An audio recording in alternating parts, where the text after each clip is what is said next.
gitu-gitulah. Jadi mobil Beberapa kali pun pindah ketika gempa itu juga Iya, bisa sampai loncat. berpindah tempat gitu. Loncat Kak, itu jujur pertama kali di hidup aku ngerasain gempa seintens itu. Intens banget. Iya, Tiap berapa per 30 menit 30 gitu. menit. Iya. Dan sekencang-kencang itu. Iya, ada yang kenceng, ada yang enggak. Nah, kalau yang enggak tuh tapi kita jadi kayak udah tahu tuh akan ada gempa gimana, biasanya kayak mendesir dulu terus di bawah tuh kayak kerasa terus berdung gitu. Gitulah. Mungkin bumi tuh kayak lagi stretching Lagi bergerak, kali ya. iya, lagi pindah, lempengannya lagi Iya, bergerak. kasihan banget sih warga di sana tuh psikis banget yang kena. Ya kamu aja ngerasain, bapak mereka lebih lama gitu ya. Iya, ngerasain. itu dia. Jadi psikisnya tuh takut ke toilet, bahkan takut. Iya, ngapa-ngapain tuh serba salah.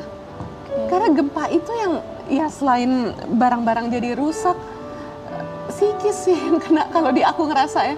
Dan punten pisan ya, NTT tuh kalau nggak bencana aja udah susah, ini tambah bencana. Sumur-sumur kering, jadi kita tuh effort banget nyari air. Dan kita mau belanja nih, misalnya aku kan di Manggarai Timur ya, sekitar Reo, Ronting, Waso, dan lain sebagainya.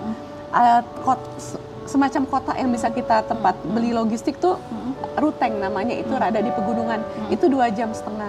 Tapi ketika di sana juga toko-toko banyak yang tutup dan banyak yang habis. Itu emang tipikal hal yang terjadi kalau lagi bencana sih, tentang bagaimana membeli dan menyalurkan logistik. Jadi Kalau beli di daerah setempat itu susah gitu ya. iya, mobil-mobil juga pada rusak karena jalan-jalan pada retak gitu. Jadi waktu itu pas bawa logistik, aku kebagian yang bawa lewat kapal laut. Karena memang mobil tuh susah pada banyak saat jalan itu terputus. dan banyak yang rusak juga jalannya dan juga mobilnya. Entah aku nggak ngerti Iya, karena permobilan ya. lubang gitu, Jadi banyak yang kayak berasap-asap gitu mobilnya. Jadi yang penting logistik harus segera sampai. Jadi ada yang mengikhtiarkan lewat jalur darat, nah aku yang mengikhtiarkan lewat jalur laut. jalur laut nih. Ini kalau lihat dari postingan kamu ini, kalau kita lihat dari berbagai sosial media ya. Kalau di sosial media Instagram mungkin banyak yang sudah terbiasa lah kamu menyalurkan bantuan gitu. Tapi ada nih kalau kita lihat di TikTok gitu ya. Ada banyak yang komennya tuh nggak enak gitu. I don't care. Biar ya. Coba kita baca nih, kayak resah banget gesturnya, kayak ngerasain suasana di lokasi itu gawat banget. Tapi orang-orang di sekitar kayak udah mulai tenang ya, konten, entahlah katanya gitu. Iya.